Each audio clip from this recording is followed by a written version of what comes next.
Hello, hello, hello, and welcome to 52 Weeks of Flow, the podcast that delves into the depth of human potential and the transformative power of flow. I'm Bea-Marie, your host on this transformative journey today, and I promise you that I bring on amazing guests, right? Today, my guest is Sarah Lloyd, and she is a cheerleader for the divine feminine, and also an award-winning PR expert, author, writer, radio show host, and mom of two, just like me. And in the media and PR business for 25 years, Sarah quit her global corporate role in 2017 in a bid to be a master of her own destiny, follow her passions, and to bring a better balance to life.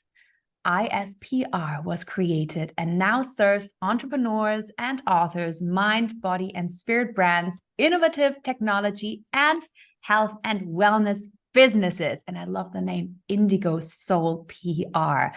Welcome, Sarah. Oh, it's so lovely to be here. Thank you for having me. Yes, thank you for coming along, because this is such a great topic that we're going to talk about today, because today we're going to talk about storytelling. And yes, many of you might think, well, yeah, what do I need storytelling for? But storytelling is what we bring into this world. Storytelling is what we show ourselves to the world. That was not a correct sentence, but I hope you got what I said. So I'm going to hand it over to Sarah, because she is the expert in this, and she can tell us all about what storytelling really is about. Well, exactly. I mean, you've got kids, right? And I imagine there's quite a lot of listeners that have kids. What's the one thing that we do every single night before we put them to bed? We tell them a story, right? Stories are what connect us, inspire us, guide us, teach us. And we do it from the minute they come out of the womb, right? So stories are quite a big factor in our everyday lives, but also in our businesses. And I think my mission and purpose is actually to empower women to own their story. And what do I mean by that? I mean, there's so many, as women in particular, and some men, we have been taught to hide our stories from ourselves, to put them in the drawer for a rainy day, or to just, well, I've dealt with that now. But what we find as we move through our lives and through adulthood, and as we build our businesses, because everything is connected, these stories come back.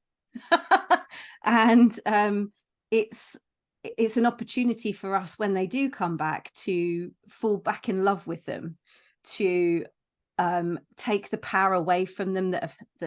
Sometimes these stories hold power over us. It's basically owning your power, owning your story, and not being scared of them. Because a lot of us, and I've worked with loads and loads of women who have been through horrendous things, and the best examples I can give are when people have really owned their story. They're seeing their story from an objective perspective, so they're sitting in their scar as opposed to their wound. So it's about sharing the story from the wound, the scar even. Otherwise, you're bleeding your emotions all over the place. It's coming from that place of perspective as opposed to emotion. So I teach people to do that, to go back to their stories, to fall in love with them, to find the gold in them, because there's always gold. There's always a reason why things have happened to us, and then ultimately help them to amplify it and share it in a way that feels good, because not everyone wants to.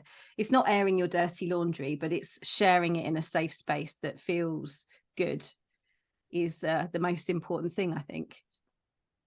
Yes, thank you. That's amazing. And I love the example of you sharing from your scar, because that is I would say, comfortable place in a way, because you have lived through the wound already and you can look back on what you have achieved. And I still think that, like you said in the beginning, we hide our scars because scars are not beautiful. Yeah. But there's a song actually that's coming in my head. scars look beautiful, your scars, they are beautiful, something like that. And there's also this Japanese concept that's I forgot the name. I always forget the name, but it's the vase, isn't it? I know exactly what you're talking about. Yes, a shattered vase you don't throw away, you glue it, you stick it back together with gold.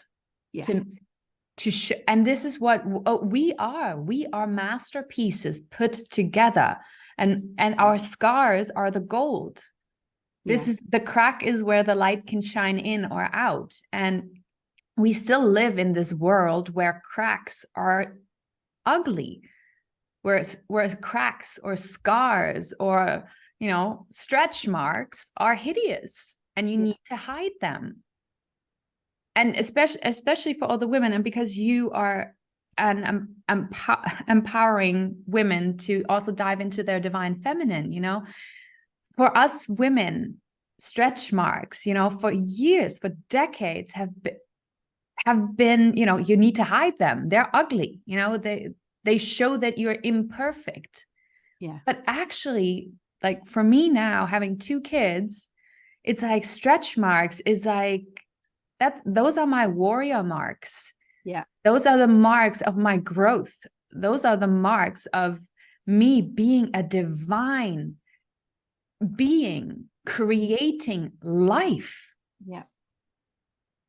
No other being in this world is able to be a channel for a soul to enter this world.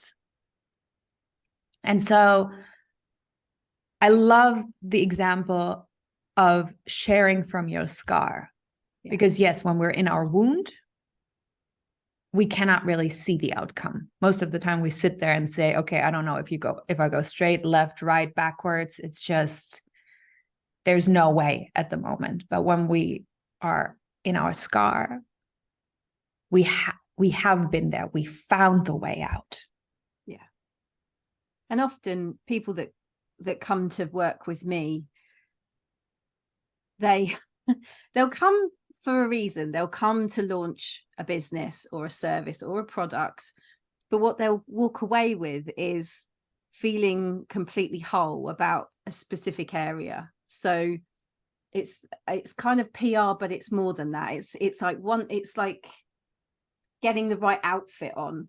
You know, you feel good in that outfit, you feel comfortable in that outfit, but you kind of need to go through lots of different types of clothing to get to that point. And I feel like that's a really weird analogy. I don't know where that came from, but also it's like it's like, for example, I mean, it's also understanding where your boundaries are. It's being conscious in your showing up and communicating. And, you know, going back to the stories piece, stories are spells. You know, we're constant, you know, you go into the law of attraction, you talk, you know, there's a lot to do with, you know, what you're speaking into the world is what you get back. It's kind of, there's no difference in what you're sharing in a PR perspective. I mean, there are things that are frustrating about my industry, and you know, I used to work in a very masculine environment, which is why I feel like, I mean, I spent a lot of my life in my masculine, and I'm probably not alone in that. I think, you know, you're conditioned at school, you go night, you know, you go off to work, and then you're in this 9-to-5 environment, and your bosses are normally male, and you find your female groups within those industries or those businesses, and they're the people that you go to the toilet with, and they're the people that you have lunch with. But essentially, there was this whole story when I worked in corporate that what I used to do, they used to laugh at me actually, because communications and marketing is normally women and the men are the sales guys. And they used to sit there and banter with us about, you know, are you guys all right in the corner with your glitter and glue and going off and having your lovely lunches? And it's like, it's never been it's never been celebrated to, you know, the connection, those having conversations, those having lunches, us getting out our glitter and glue is actually a creative process. It's that birthing of, you know, amazing creativity. And I think also a part of something that I've done over in the last year. I wrote a collaborative book called Wake Up Mother. And it was around celebrating that mother energy of holding space whilst you share your stories. And how we worked the book was the authors that were involved, there was 13 of us, and we sat in circle every month and talked about what was coming up for us.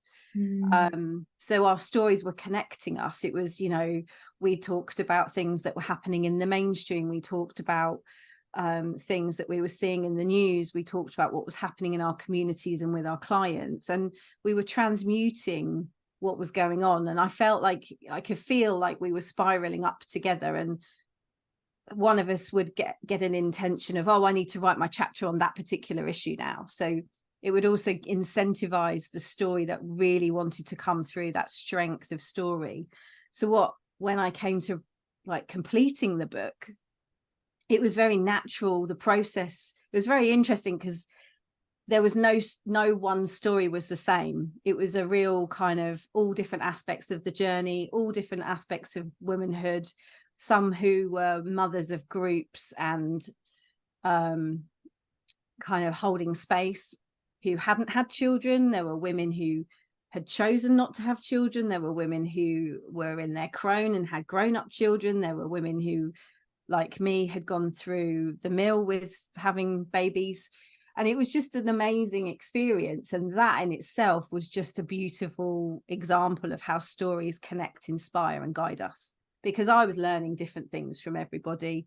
And I think that's what's so important about, you know, women's circles. We're both in Women Thrive, right? So it's kind of coming together and sharing and speaking into that stuff transmutes it. I think I went off topic completely there, but I'm going with the flow. Yes, let's go with the flow. And you just mentioned that Sarah is one of my co-speakers at the Women Thrive Summit next year in March. So if you want to learn more amazing things from Sarah, you can either, you know, contact her directly, or also, yes, watch us at the Women Thrive Summit speak. We're hanging. Yes. But anyways, let's come back to storytelling, because I think this is such an important topic, like not just for us women, because I think men are also very much conditioned to, you know, to this one story of being the rock, being the provider, being the, you know, the male dominant, whatever they have been taught. Yeah, it goes back to the stories we tell our kids, isn't it? It's the damsel in distress and the hero. And Yes. a lot, unfortunately, we're setting that precedent by reading a lot of some of the terrible stories that were written many years ago. Sorry, I interrupted, but I love the fact that you're speaking into the masculine as well, because they're also the ones that don't feel they can share. Yeah. Yeah, when I started reading stories when my girl was little, I always, you know, when it came to the damsel in distress or the magic hero and stuff, I always mixed it up. I always tried to tell it differently so it's more equal, you know. Me too, and then they learn to read. Yes. Yeah, or they, you know, spend the night at a friend's house for the first time and they say, oh, can you read that story? That's my favorite book. And the mom reads it and they're like, that's not the story. And you're like, oh, yeah. I made that story up, actually. So.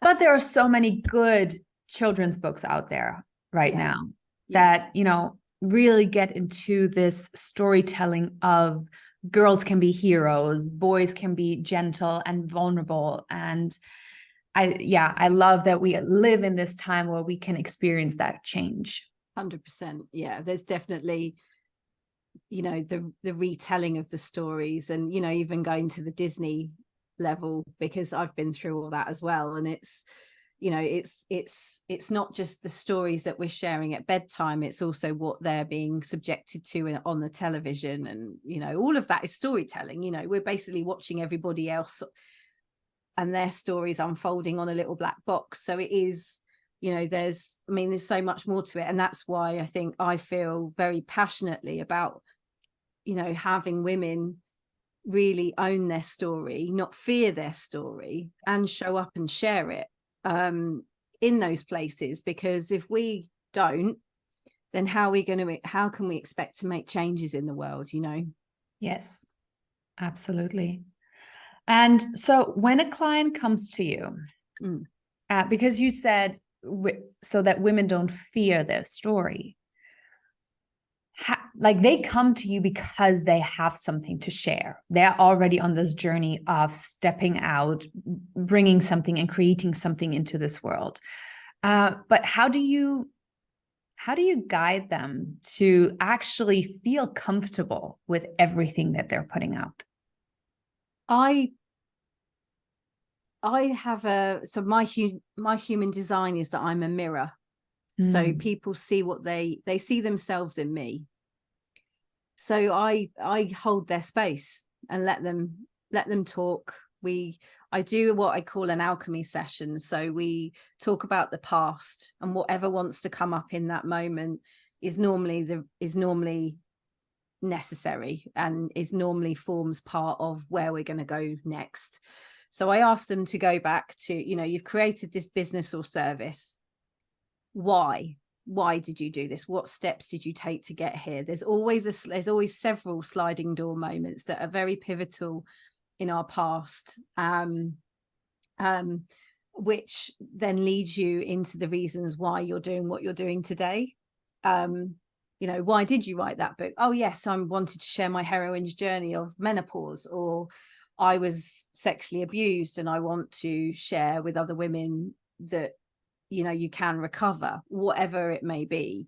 So I hold their space, and then I help show them how their story can then be shown or shared or amplified in either the mainstream media, or as a workshop, or in community, or just for themselves. Because it's everything. It's not just about PRing yourself. It's about being confident and comfortable in what it is that you've shared. And I can normally gauge when someone's still feeling very raw and is still in their blood spurting everywhere wound part, and you can normally gently navigate that so that you can. So, for example, I have a client right now who has she's been through everything you could possibly imagine, actually. And we're working on how to position her and share her business so that she can then speak to other women who've been through some of the things she's been through. And we're kind of determining what the focus is and where that needs to fit, and how it's going to affect her family, how it's going to affect her kids. So it's kind of, she's told me everything. So in that respect, she feels very comfortable with her story. But then there's the other layers that you need to consider. So I'm helping her work through that at the moment, so that I can help her show up and then attract people to her business. The other thing that I also do is I help understand, once they've got to their sliding door moment, what I also found, because I do work with the Akashics as well, is often we're on a timeline, and that pivotal moment that happened 5 years ago is probably the people you need to be talking to. So there's going to be people sat where you were 5 years ago, and that's where they hang out. And it could be that it's in a very different space to right now. So it could be that you were 5 years ago reading things like Cosmopolitan or watching mainstream media, or you were completely in what I call the matrix. It might be that you're now sat here 5 years on and you're in a very different space, and you don't watch the news and you don't consume things, but you do sit in circle, you do go to community, you do listen to podcasts. So you can see very differently that 5 years ago you is very different to where you're at now. So I ask people to kind of do that work to figure out that story, or that thread of their story, and then where they want to go next. What's the intention? What are you going to do tomorrow to, what is it? Are you going to be going back to mainstream? Are you going to be looking to work with your peers? So it's almost, it kind of map the story based on their timeline and what they show you, and then I present it back. and that I either implement it for them or they do it with my support. Yeah. I'll take a breath. That's so much to share. yes. And it sounds like an incredible journey. It sounds like it's not just PR, because there's so many PR companies where, you know, you come, you pay money, they just put out your stuff. Yeah. And you can do that. I can do that, but the deep work interests me more. and it is so good, because the other, you know, through all the automizations, and is that a word? Automation? You know, when you automate everything. Yeah, I know what you mean. Yeah, automation. Yeah. Automation. Oh, thank you. So when you automate everything, you know, you're just like, okay, I need to go from this step to this step to this step. And I'm putting my offer here and there, and then I give it to them and they put it there, and they put it's with everything. It's not just with your business, but also with, you know, with your kids. Yeah. The journey's spiral. It's not backwards and forwards. It's like all the time you're going up the spiral, you're then revisiting parts of yourself that come up. I had an old story come up for me today. My kid had a thing at school, and I immediately moved into the energy because I'd had a similar thing happen to me when I was a kid.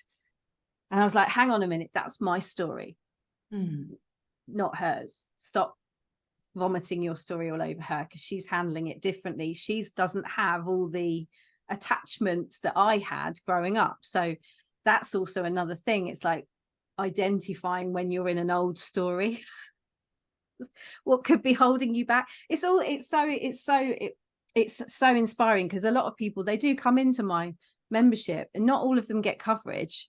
A lot of them just sit in circle because they need to just unravel the stuff that's holding them back from just sharing or writing that book. The amount of women that have come into my circle that have written the book is quite phenomenal, actually, because they feel like they're in that space where they can do that. But sorry, I totally interrupted you in your flow there with the kids stuff. No, that was the perfect interruption.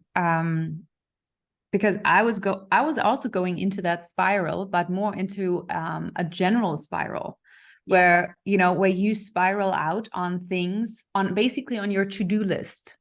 Yes. You know, you jump through one hoop, through the next hoop, through the next hoop, but you're missing out on, you know, how do you feel before you jump? Yes. What is it doing to you that you jumped? Like, we are suppressing our feelings so much because they're just not lucrative in a certain way, you know? Yeah. And just a quick side note that I just got is, until the 80s, doctors were still testing female medication on men. Like, you know, breast cancer treatments or stuff like that. They were testing it on men, or no, ovary cancer medicine, because the reason was that men and women are the same, but men don't have those, you know, hindering hormones that get in the way of everything. So there was an interview from the 80s where a doctor said that, and I was sitting there like, what? Men have hormones as well, you know. I think that again is another story we've been told. You know, to succeed in this world, you need to be more masculine. Yes. And you know, we had to be more masculine. We had to be more process oriented. We had to be more focused. We had to be, in order to climb the ladder, you needed to have the drive and the gumption and the, you know, you couldn't be feminine. You had to join in with the old boys jokes, and you had to put up with a lot, actually. And I think that's what's really interesting, is like you say, that, you know, the fact that they were, you know, telling us that we're not different, but actually this is the thing that that's really come through for me in the last few years, is that men and women are different. We are not equal. No, we're different. We are you know, our physiology is different, our biology is different, our mental state of mind is different, we have different jobs in the world, and that's why we have the anatomy we do, right? It's Yeah. yeah. But anyway, and I think that in itself is I feel like the feminist movement a little bit is like, yes, we are equal, we want equal pay, but no, we're not the same. We have different needs, different things happen to us. We go through puberty, periods, menopause. All of men didn't go through all that. Yeah, that's why we need like, to be how can we paid be even same? more. But we believe that shit. Sorry. That's okay. We believe that because we were told that. We were fed those stories. And I think now there's a generation of women who are unraveling those stories, which I think is amazing. Yes. And you touched on this just, you know, in a side sentence, but even Disney is changing their story. Yeah. You know, for the past 10 years, I think they have put out so many, because they realized the paying audience are not the boys. Yeah. The paying audience are the girls who love stories, who want to be touched, who want, like, emotionally touched, affected. They want to, you know, they are the ones that are open to being sucked into a story. Yeah. And just totally, you know, vibe with that. And yes, it is from a marketing standpoint, but Disney finally came around that why movies like Hercules or The Prince of Egypt or I don't know, what, like all those male characters that dominated Disney films for a while are not that successful. Yeah. Since I mean, you just look at, there's a new film, I don't know if you've seen Elemental. Yes. No, I haven't, but I'm going so to the main male character is water, and he cries a lot.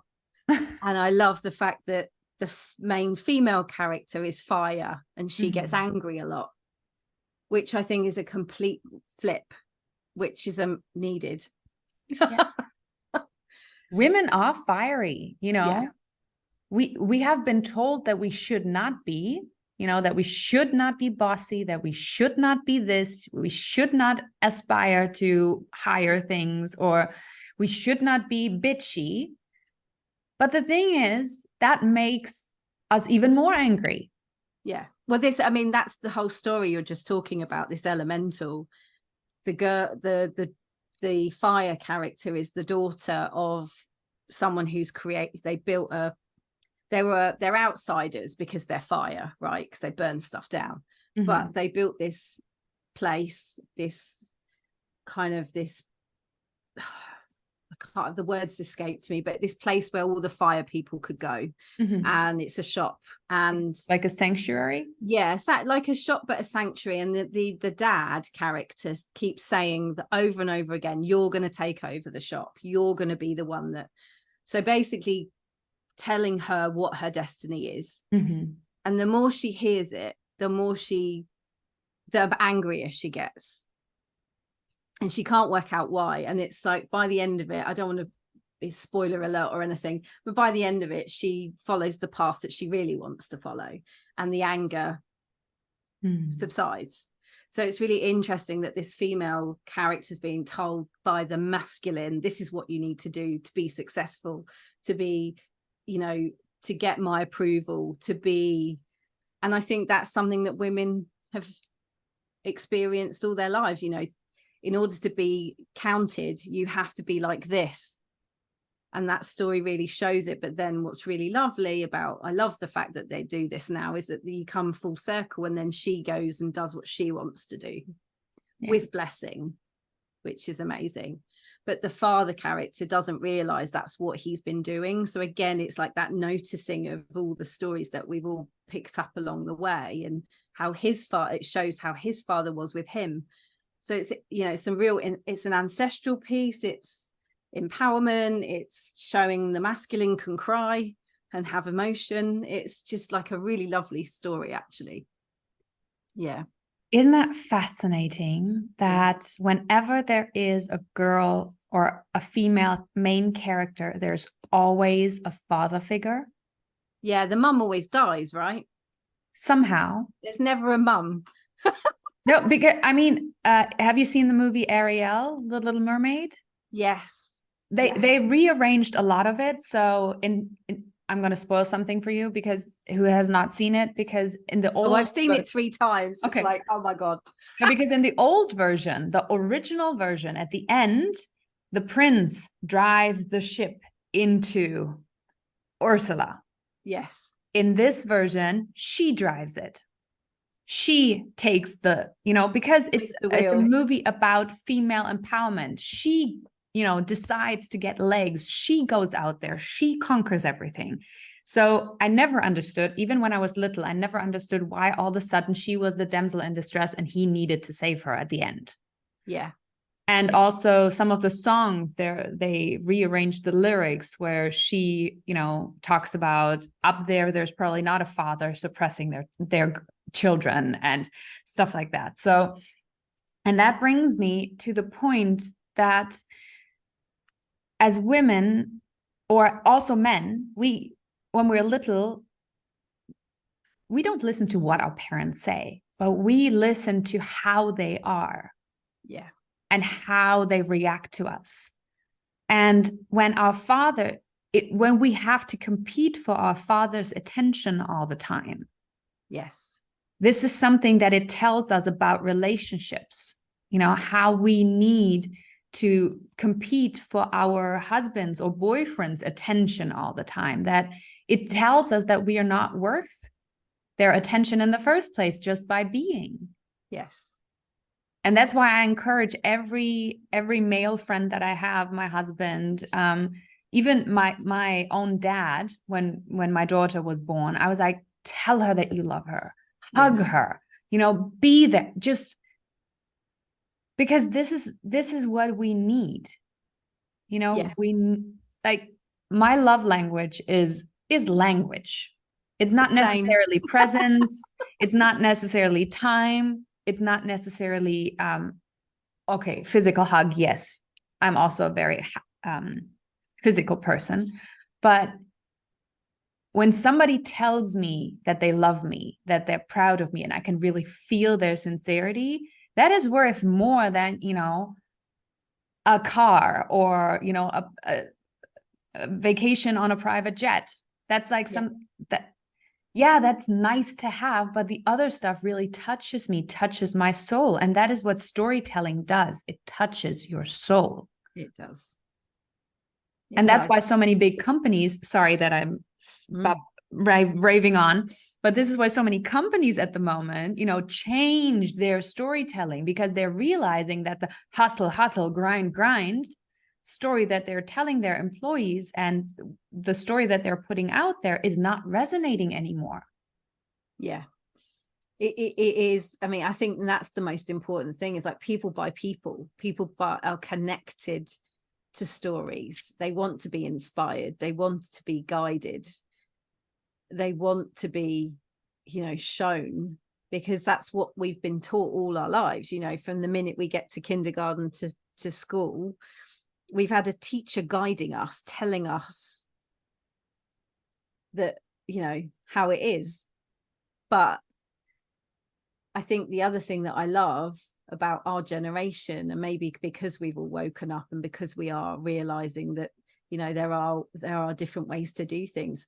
I explain to my girls, it's like, go to school, learn what they're teaching you, but question it. Mm-hmm. Ask the questions. You're allowed to ask the questions. I think our generation were told to be seen and not heard. And, you're not supposed to ask the questions. You're not supposed to be loud and inquisitive, because that's just, it's just too much. Mm-hmm. I think, I think it's the story of my generation, Generation X, millennials, that we're still getting told to be quiet, shut up, go over there. And I think what's so amazing about these new generations that we're bringing up now, where we're being more conscious, we're changing the stories, we're getting them to question things. I mean, wow, can you just imagine the grown-ups they're going to be? Oh. I think that's going to be so cool. And the stories that we've helped to weave in the meantime, so powerful. Yeah, absolutely. So what if, I was just going to ask something else, but now something else comes in. So I love it when your brain just goes, woo, what? No, hey, what? Hey, okay. So because of time, I could talk to you for forever about this, because I think it is such a relevant topic. What about storytelling would you like to share with the world? I think it's exactly what I said earlier. It's about, own your story. Even just journaling on your story, what's happened to you, what has made you the way you are. I think it's just an amazing opportunity to just really ask those questions that we never ask ourselves. So owning your story is very important. And then understanding whether you're still in that story or whether you are out the other side. It's that sharing from your scar, not your wound. I think that's I would say that's a very important piece of advice. Whatever you do, don't share from your wound, because if you do, and I've seen this, if you did this in a PR situation or a mainstream situation, they're like sharks in the, piranhas in the water. They smell the blood. They know that you're not completely fixed. And that's when you're the most vulnerable. So that's why I say share from the scar, not the wound, because if you're still in your wound, you're not quite healed. It's like picking at it, pulling it apart, and then you unravel, and then, you're back in that wound again. So that is kind of what I would say. I guess that's my biggest piece of advice. And then, you are in your place of power. You are in that space where no one can touch you because you've lived through the worst of it. You've healed. It's, you've got that lovely white silvery scar, and then you can share, because there's no piranhas in the water smelling that blood, because you're done, and it's that whole thing around, like people will say to me about sharing in the newspaper, I can't possibly share in that newspaper because, I'll get trolled. I ignore it, because if you're sharing your story and you're sharing it from a place of integrity and truth, and it's yours, no one can take that from you, and no one has the right to troll you. And actually, what's even better is if you have triggered someone into speaking and being nasty, it means that you've triggered something in them that they've not liked. It's something that they've not dealt with. So that is why it's so important to share your story, because one story, if you read one story at a time and you're triggered by this and you're triggered by that, it's, there's something that you need to face in your life. And I think that's so important. That's, waking people up and being conscious and, changing the world one story at a time, right? I love that. Thank you so much for sharing. And this was like the perfect example for the ending, because it brings so much wisdom and so much like actual action steps with it. Thank you.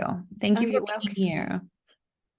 It's been a real pleasure. Thank you for having me. And hopefully people have got something from it. So just a quickie, I'm going to post that in the show notes as well, about where can people find you? Best place is I'm either on Instagram, Sarah Lloyd _is PR, or I'm on my website is www.indigosoulpr.com. So they're the two places, and you should be able to connect to me either those ways.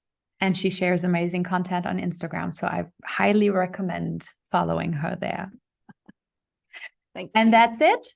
That's it for today. That's our show. Thank you for joining in and staying with us till the end. If you like what you heard, then subscribe to the channel, rate us with 5 stars, and come back next week when we talk about more amazing stuff that will bring you into your flow and have more amazing guests share their wisdom. And until then, keep shining, keep learning, keep growing, and keep flowing.